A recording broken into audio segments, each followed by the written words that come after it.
Welcome to another Fintech Hive Mind. This week we've got a special guest. We've got Dexter Cousins from Tier 1 People.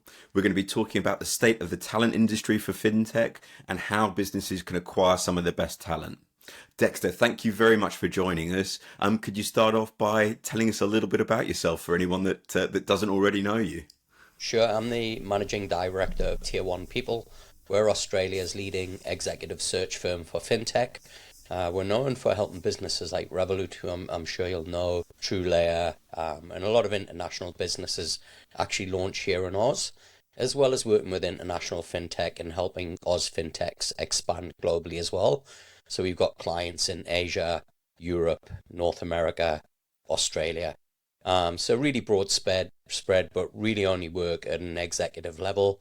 And also got my own podcast, Fintech Chatter, where we talk about entrepreneurship and bring on great guests really just to talk about their journey. Fantastic. And look, it's been a turbulent time for the economy in general the last 18 months, and fintech has kind of had some peaks and troughs. What's the state of the talent market from your perspective? What are you seeing? Yeah, it's a really good question, James. And I actually rang the alarm bell 2 years ago. So back in May 2022, could see that there was some significant kind of warning signs. So I've been in executive search and recruitment for 25 years, and I've recruited through the dot-com crash, the GFC, and during those times have been certain kind of, I guess, trends or warning signs that have then led to a really tough talent market. And look, I don't want to kind of say I'm an oracle, but it's just a cycle, right? That kind of keeps repeating, and the part of the cycle that we're at is the part where I think unfortunately people are feeling it hardest. Um, but it's a it's kind of world of haves and have-nots. So we've heard a lot about a two-speed economy, and I think you could say that the same applies to hiring as well. So I've actually had the busiest 12 months ever since I launched the business, which was in 2016, which sounds a bit odd, but I think Hmm. the reason for that is that there are businesses who are in a really strong position who are looking to capitalize on acquisitions, businesses that are struggling, really push for market share, and also really looking at AI as to how they're going to grow the business. And then we've got the other kind of world, which are those businesses that raised money before they had product market fit or product and market, are really struggling to get revenues, trying to get profit, and they're kind of like zombie businesses with a constantly looking to the next 3 months. And so what we're seeing is those businesses that have they're doing the hiring, but they're looking for a different person. And what was really interesting is that when I was recruiting in the GFC, I saw exactly this same scenario where there was a red hot talent market, the hottest I'd ever seen. Um, Businesses were hiring and people with very limited experience, and then all of a sudden that stopped, and they were kind of scratching their heads and going, okay, now let's think about this hire. We had similar environment, and that capital was really expensive, and so you were looking at people who could, I guess, get growth, increase revenue, increase sales, grow the business, but keep the cost base down. And so it's kind of, the way I describe it, James, is in March 2022, the briefs were, find me someone who can grow at all costs. And then in June 2022, it was find me somebody who can cut costs at all costs, but still grow the business.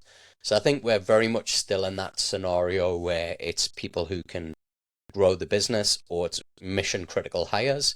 And I think there's just a lot of scrutiny on people of, show me where you've grown a business, not show me where you've raised, $100 million of capital and you went and hired a lot of people. So I think there's a lot of stress there. And then there are just, I think, some, areas that are impacted more than others. So where we've seen the most redundancies have been in marketing, product, sales, customer success. Um, we've seen limited cutbacks in technology. There've been a few, but not to the extent that we've seen in those support areas. Obviously, talent and HR as well have been massively impacted, and there's been some impacts in ops. Now, the kind of challenge that I see for people as we move forward is that in ops, the push now is how do we use AI to improve our processes and systems? So if you look at customer success, how do we use chatbots and generative AI to move people through that customer journey? And then from the marketing side, I gave an instance on LinkedIn just a few weeks back. One of my clients, they've just by using AI, have generated campaigns that an agency was charging $1.5 million for. And they've got it for 100 grand, right? It's, with 6 or 7 people in the team. And so I think these are very, very real threats that aren't something that's being offshored to India or outsourced and then it doesn't work and you bring it back on shore.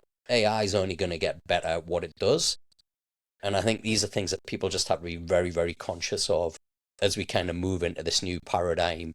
And also, look, we're not going to see a return to ZIRP times. So we're not going to see the cost of capital. You just, you've got to get a 7%, 8% return to be profitable on that capital. Whereas 5 years ago, if you got a 1% return on that capital, it was costing you nothing to lend the money. So I think all of these kind of things are coming together and making it really difficult for people to, one, find opportunities, but then when they find the opportunities, present a compelling value proposition that they're actually the right person.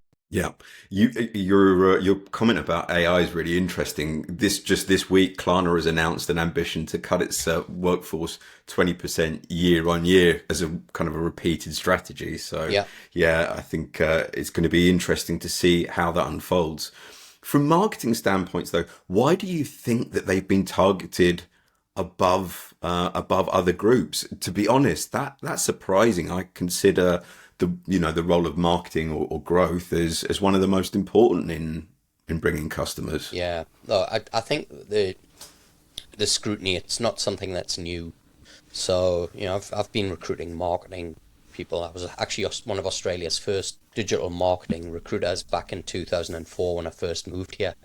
But I think what's there's always been this kind of tempestuous relationship where marketing has always been pushed around where's the return on investment. And I think what we're seeing with particularly the advanced use of data now is that there is nowhere to hide. And I think the creative element of marketing, which typically is what it was, 15, 20 years ago, I think is gradually being replaced to something that's more around science than it is creativity or art. Sure, there's some elements to it, but you have to be extremely data driven. And I think that's been one of the challenges for people to, I guess, adapt their perspective of what is required from the business. And the other is that I think over the last 20 years, it's become more and more siloed, that you've got all these specialists, and the role of CMO effectively has been somebody who coordinates agencies and might do a rebrand. And I think that we're at a time where businesses are cutting agency spend. They're looking at how to do things in-house. And if you're a CMO who hasn't actually done that and you've outsourced that to agencies regularly, you haven't got the expertise or the blueprint to show, hey, this is how we actually do this in-house. So I think there's a lot of kind of the world that was previously, it's kind of not, people's skills are not relevant to that. And then I think the other side with marketing is, where does it sit? And so if you're a B2B business, I really think that, marketing should not be separate from sales. Sales has to be, that's, and I see this time and time again, James, where you have a marketing team who spends millions on socials and events and generates all these leads, and then the salespeople are like, these leads are junk, right? Like they're not customers. And I think that disconnect has certainly been shown and has been recognized, not even with the GFC, that this is, I think, particularly with fintechs, has been recognized because they're just small businesses that need to get a return on investment pretty quickly. And also, if you're investing in a 12-month sales cycle, which B2B can be that long, you can't be chasing leads that are bad leads and you're kind of investing 12 months. So I think that's been one area. And then on the B2C side, it's just so difficult to acquire customers. And I remember one founder saying to me that they'd heard a stat that the 30% of the ad revenue for both Facebook and Google was coming from VC-backed startups. And I think that model of let's just run ads, do paid social, we'll get growth, people will download an app, but they're not actually paying for it. I think we've seen the end of that model for now. I'm sure it'll come back at some point. And so I think what people's kind of perceptions of what is growth is also something that's being challenged. And so, I get a lot of feedback from clients who will say they'll interview, kind of growth people and marketers, and their kind of greatest achievement is getting a bunch of likes and shares after spending a couple of $1 million. And you're asking, well, where did that result in customers? Where did that result in actually revenue?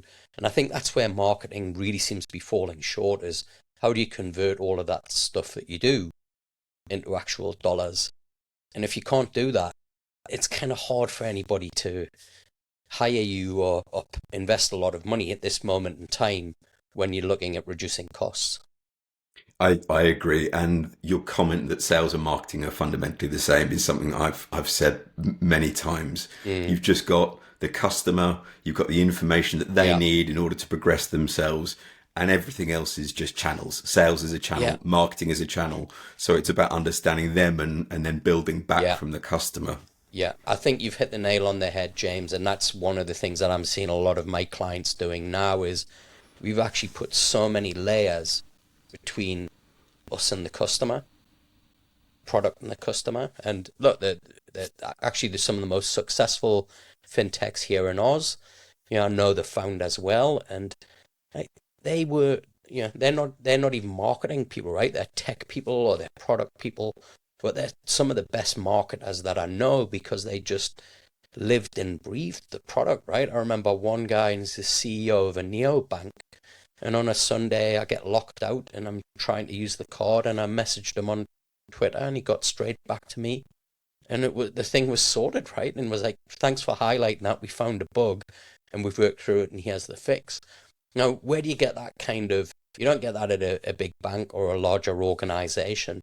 And I think that's one of the challenges for fintechs as they grow, is naturally the founder can't be doing that now, right? If they've got 1 million customers, it's like, all right, well, and you get further and further removed. And so I think as they've brought in, and the businesses that have been successful haven't brought in traditional marketers. They've brought in people who very much think differently. And I think that's been the thing that I think has really kind of challenged, particularly startup businesses and in fintech, is the founders aren't really that experienced. This could be their first time of launching a business. And so you kind of come from this big world of corporate or a corporate bank where marketing's very structured. And when you've got scale, there's a lot to hide, right? Whereas when you're small and you've got nothing, like you can't take that approach. You raise a really interesting point, because I was talking to one of my CEO clients the other day, and he was asking about whether he should hire his first head of sales, and he's got no salespeople. And what you were talking about there was the value of the founder having their finger directly on the pulse. And so many fintech businesses go from their kind of founder in the trenches to suddenly they add 2 or 3 layers of abstraction, and they lose all of that direct market feedback from their customers. And now imagine if it's compounded, right? If you go and hire a CMO, and it's why I've been so vocal about fintechs hiring a traditional CMO, and that is that person, the first thing they're going to do is outsource the stuff that you actually have to be all over, right? Like, so what you're doing is you're outsourcing that conversation with the customer. And you're getting like a monthly report. You don't know what the conversations are, what's happening. So I think these are, the challenges that you've got is that whole thing around hiring somebody that you think has the answers, when the answer is outsourcing, they don't have the answers, right? And you lose the opportunity to test and learn as well, which I think is another thing that all the best businesses that I've worked with have been religious about. Yeah, and You made a great point about the value of data. If I can, I suppose, be contrarian there, is I think a lot of the time, though, businesses chase really bad data. They get Yeah, almost obsessed with data and yeah, it makes them myopic. Like, for example, this conversation, we can probably see the amount of people that read it, but it's very difficult to yeah, track attribution. yeah. Look, But it doesn't mean it doesn't have a value. So a load of companies spend tons of money on yeah, pay-per-click advertising because they can measure it, but the ROI itself is yeah. terrible. I don't agree with you, right? It's I get people reach out to me all the time and say, "Oh, we'll help you monetize your podcast," and they think that because I don't have ads in it or I'm spruiking athletic greens that I don't make money from the podcast, right? It's generated millions of dollars in revenue, additional revenue, since I started it 4.5 years ago from people who listen to it and then become clients, right? And they're paying me a lot more than I'd get for a $500 ad spot, kind of spruiking something that's completely irrelevant to my listeners.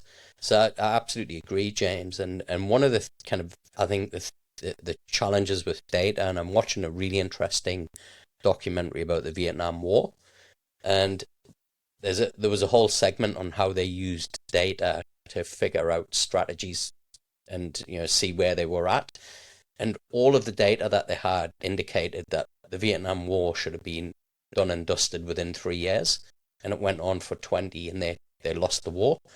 And what they said was that, hey, what we didn't factor in that data was the hearts and minds of the Vietnamese people. And how do we go and do that? And I think you're absolutely spot on, right? Data can mean anything, and you can derive any story that you want from the data. It has to have context, and you have to be able to have that nuance and to be able to read through it, as you've said, and gone, okay, what does the like and share mean versus, hey, somebody actually called us from that and set up a meeting and that person became a customer, which then led to X amount of dollars, but it was 3 years later. I think that's one of the real challenges with it.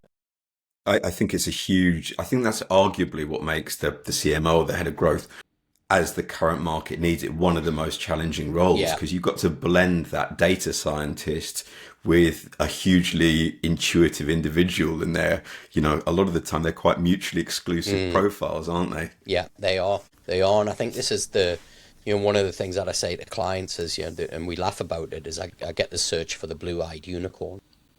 And, but that is essentially what businesses are looking to do. And I think you have to accept that, in an industry like fintech, if you're claiming to be on the cutting edge of innovation and doing things differently, then you have to hire different people, right? You have to hire unique people as well. And I think this is where, kind of a lot of the hype and the noise that surrounds the industry is really a lot of its undoing. And the data that I've collected over the last 8.5 years, if we look at people who move from a large corporate bank into a fintech startup, 90% of those people will leave within the first 6 months. And I think Horses for courses. yeah. And it's, the reason being is they're just two very, very different environments with a completely different value set. Startup is all about accountability. And if you make mistakes, you own them and you work through them, and you got to work it under pressure and at pace and learn on the job. Whereas in a, big bank, you get 6 months to put your feet under the table. If you make a mistake or something goes wrong, you blame someone else or another department. It doesn't get fixed. You have lots of meetings and kind of nothing really happens, right? And they're just two very, very different environments. And unfortunately, it's very difficult to go from one to the other without having some form of kind of progression to get to the startup environment. It's like going from, a non-league team to playing in the Premier League in the space of a season. It's just not going to happen.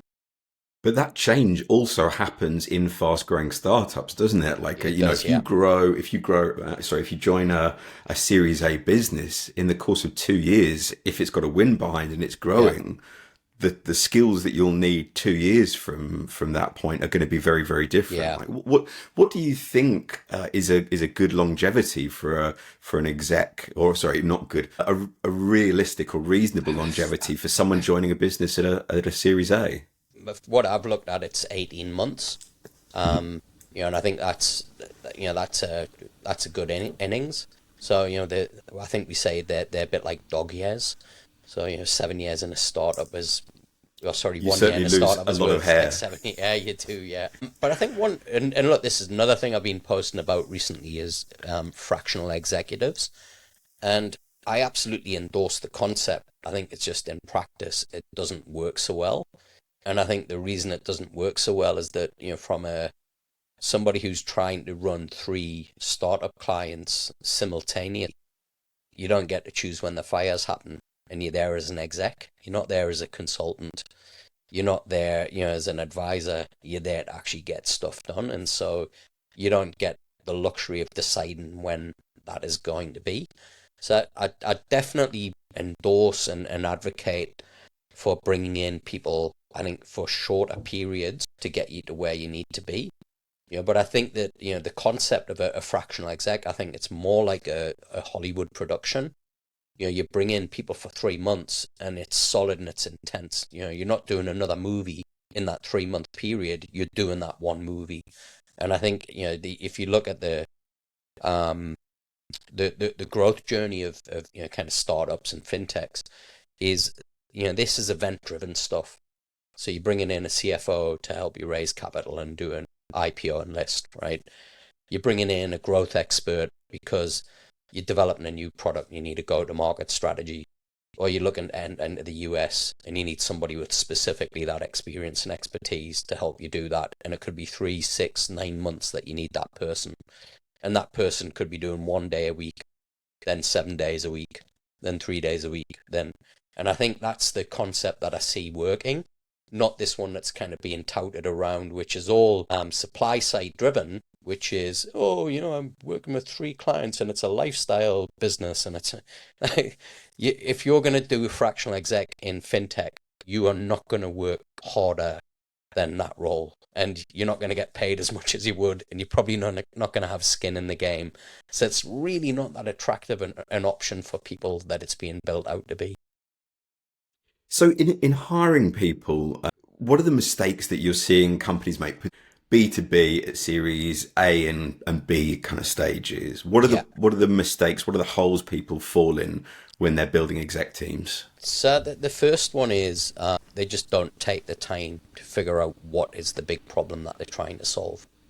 What's really frustrating for me, James, is that everybody I work with, they adopt first principles thinking in their business, in all aspects of it. They adopt design thinking principles in their business, in all aspects of it, except hiring, right? When it comes to hiring, like, we've got to hire, we've raised capital, we've done this, right? Let's go and hire a CMO, right? We need a CTO. And then they go out and they find that person, and 3 months later, the problem's been solved, and they don't actually need that person. And they're looking, going, why we're paying this person all this money? They're not doing anything. They're not doing the things that we hired them to do. And so what I see happen a lot is that a business will hire the right person, but at the wrong time, which still makes it the wrong hire. And so you have to really take your time to figure out, first of all, what's the big problem that this person needs to solve? What are some of the other solutions other than hiring that could happen? And what does success look like 18 months from now, 3 years from now, 90 days from now? And get clear around what those kind of flags in the sand are, because what you'll then find is that actually, we're looking for somebody to do 3 completely different outcomes, and they're all different people. And that's where this kind of fractional exec thing kind of works, right? Because you can say, hey, if what we need to do is raise capital, we go and find somebody to help us do that. And then when we do, our whole world's changed. And so what do we then need to get us to the next major event or the next hurdle or the next kind of phase of growth? And so if you do that and you take the time, and when I look at the briefs that I'm working on, that briefing process, other recruiters, it takes an hour. For us, it takes 4 weeks, because we ask the client challenging questions. Not, we've got loads of them on a database. We've got a network of all the best people.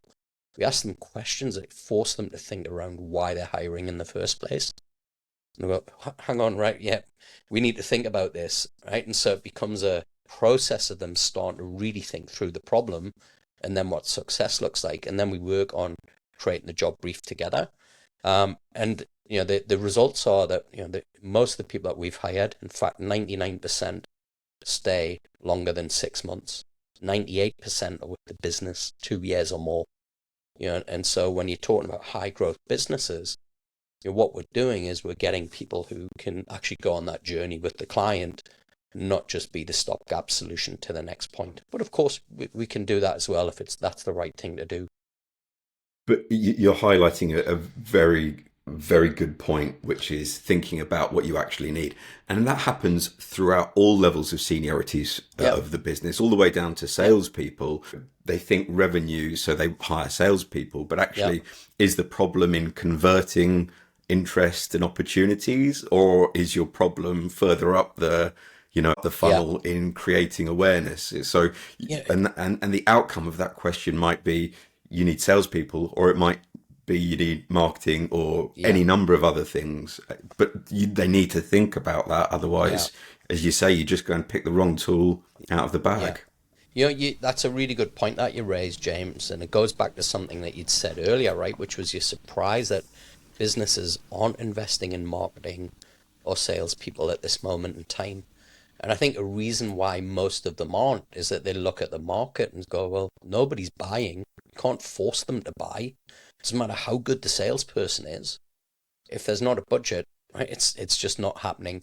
And I think this kind of old kind of Jedi mind trick salesperson who would just browbeat somebody into submission, and it's kind of you see it all the time on YouTube, predominantly in the US, where it's like kind of just the old Gary Glenn Ross ABC always be closing kind of style of sales. That's just not how it works in our world. You've got multiple stakeholders, decision makers. You've got to engage a lot of people. You can sometimes be talking about a 12, 18-month process of nudging people along that process. And so, reactively going out and saying, hey, we need revenue now, let's hire a salesperson. It's one thing that I have a conversation with about anybody who's looking to launch here in ours is, if you want a salesperson, you have to expect that you're not going to see any revenue for the first 2 years. Are you kind of Yeah. prepared for that? What? How's that? Right? So you talk, Or hey, whether it's a VP of sales or a salesperson, yeah, the strategy is here's a laptop, here's a yeah, phone, yeah, go make it exactly. Go rain. and pound the pavements, right, and kind of do some deals. And that is literally, the approach that I think most people initially have. And then when you just, ask some pertinent questions, of course, they're smart people, right? They go, okay, yeah, now we kind of stop and think about this. We need to approach this problem differently. So I think that's probably the biggest mistake that I see businesses make. And if they just stopped and took the time to go through like they would with anything else, you don't go, oh yeah, we've just been sitting around on bean bags drinking kombucha and we've figured out a way we're going to solve world hunger with a blockchain. Yeah, great, let's go. Yeah, there's $10 million. Go and build a product. That's not what happens. You go through a process of trying to figure out, through questioning and lots of focus sessions on, is this actually the product we should be building or not? And I think, I would actually say product and hiring should be pretty much exactly the same process. And the process that you got for customer acquisition, particularly B2B, that should be exactly what you're doing for hiring as well. I've got to ask your opinion on something. A couple of weeks ago, my guest was the CRO of a psychometric testing company. What's your 2 cents on the roles that the kind of those kind of tools can play in identifying talent? Do you subscribe to that? Yeah, look, I think they're definitely useful. And I think where they come useful is when they're used as a tool to help navigate the interview process. One of the issues that you've got, particularly with sales and marketing, is that if you look at interview processes, typically they're competency based, behavior based questions. Give me an example of when you've done X. Give me an example of when you've done X, right? And so what happens is people will recount a story, and it is a story, right? It's them given a version of events. There's no way for you to know whether it's real or not. And so, what you find is that interviews are geared towards people who are very good at storytelling.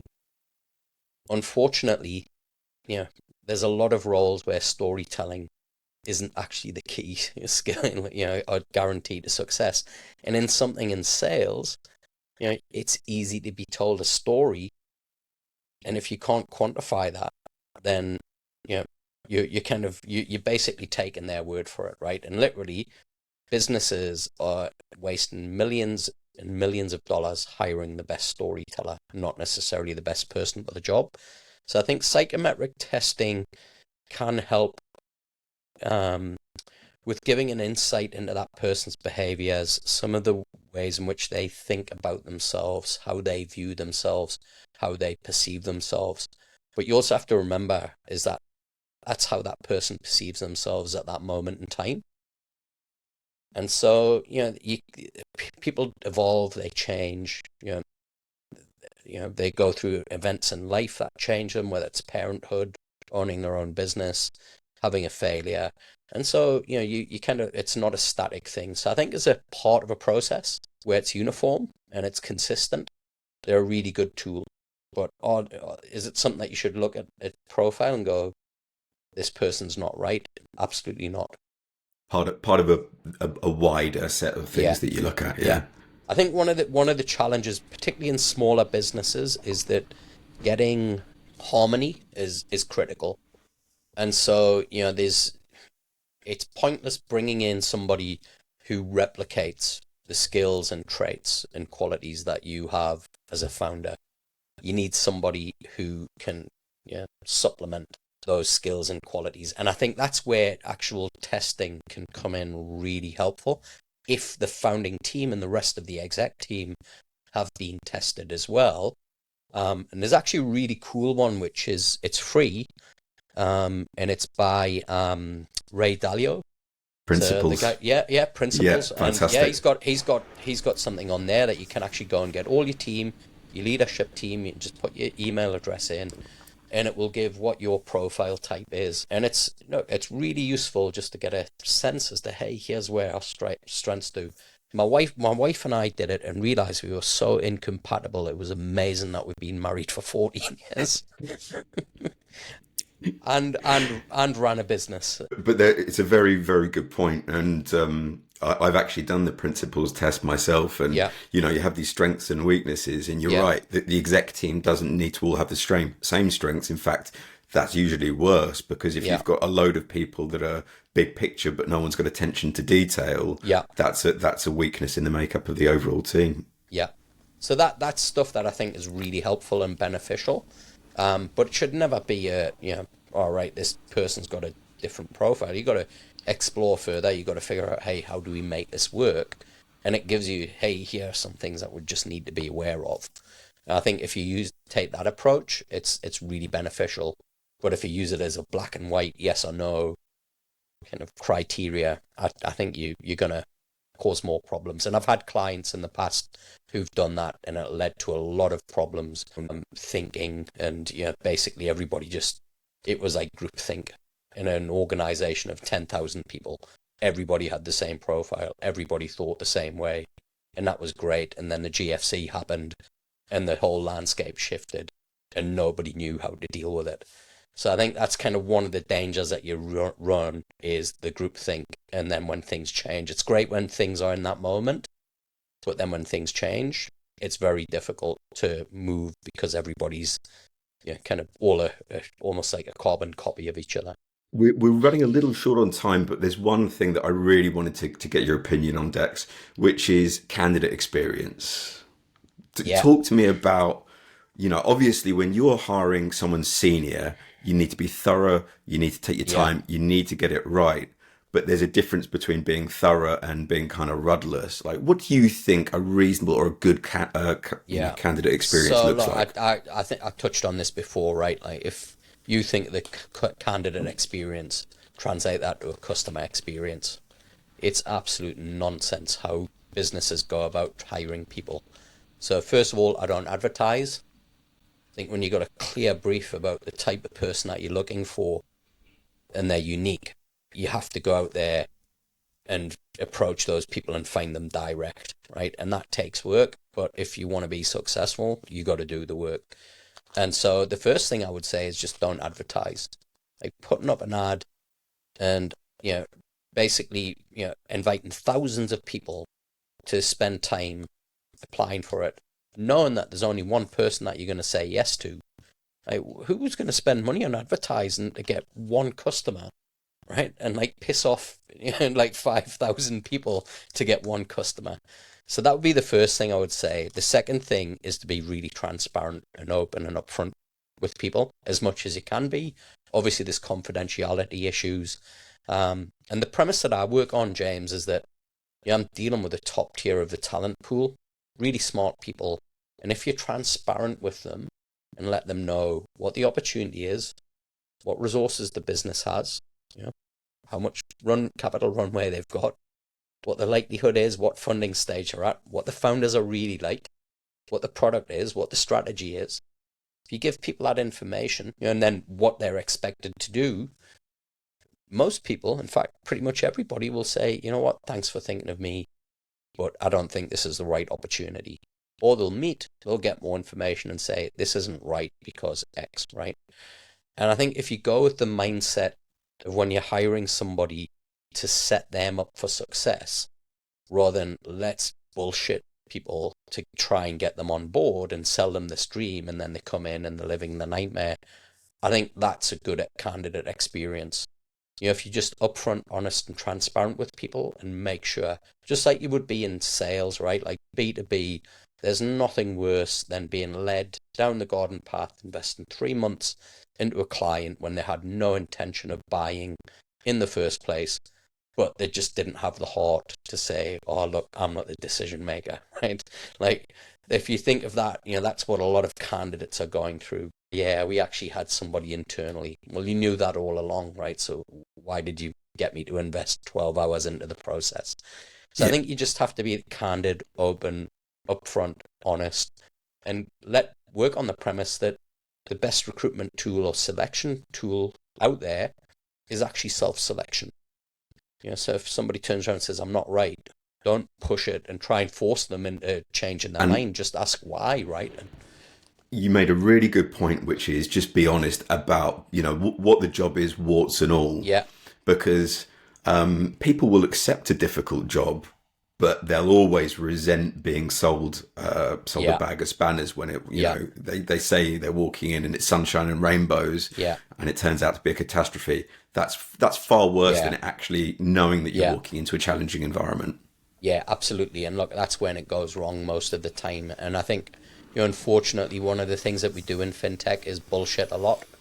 And, it might be great to put up a LinkedIn post that, you're a rocket ship or whatever. But if you're going to bring people into the business, you got to have really honest, frank, candid conversations about what they're getting into, and almost scaring them off from the role. And if people go, you know what, I get it, I've done this before, I'm up for it, here's why. Because I think that people coming into this environment, the ones coming in for genuine reasons, they're all doing it because they want to be part of something that they think is going to be special. They want to build something with a really good group of people. And you kind of, as long as you can get the money sorted so that people are comfortable, they're all in. What you've got to avoid is the people who think that it's all rainbows and unicorns and rocket ships and, sitting around on beanbags drinking kombucha and, especially not now. Yeah, exactly. And fortunately, there's a lot of people who still believe that, right? And it's kind of, it's almost like costume play, VC and startup community, where like, you guys on crack, like this isn't the Lego movie, like everything is awesome. It's, this is serious, right? Like, there's people getting mental health issues, it's high stakes stuff, right?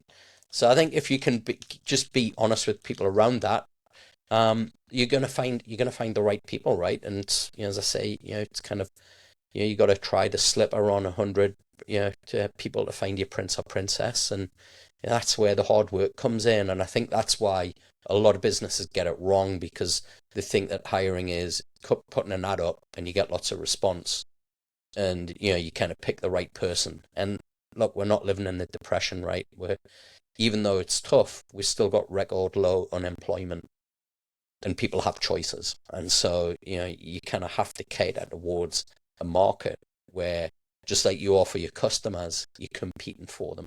Dex, in terms of engaging with internal recruiters, I have seen it that sometimes there can be a little bit of stepping on toes, that two people trying to run with the ball at the same Yeah. time. Is that something that you come across?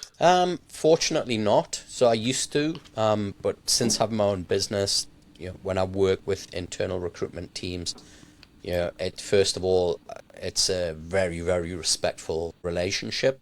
I'm there to augment and be an extension of their team, their business, their division within that business, and we're there to work in partnership. And I've worked really well with talent acquisition teams because we're all aligned on the same outcome. And so, I've not had that experience for a long time, and I'm really grateful to work with some amazing clients, some amazing internal talent and HR teams as well. And look, I think for the level that I work with, oftentimes I'm working directly with the founders or the boards or the investors. But when I am working with an internal recruitment team, it's very much around how do I, how do you want me to work with you? What level of communication do you want? What do you not want me to do? What are the red flags for you? And then I'm sitting in a Slack channel with my clients, and we're kind of going backwards and forwards. Dexter, we've run out of time. Thank you very much for coming on the show. If anyone's listening to this and they don't know you already, where can people reach you? LinkedIn's best, Dexter Cousins, and you can find me Fintech Chatter podcast on all the podcast platforms as well. Excellent. Thanks again, Dexter. Speak soon. Take care. Thanks, James. Yeah, hopefully you can come on my podcast at some point in the future. For sure. Thanks, James.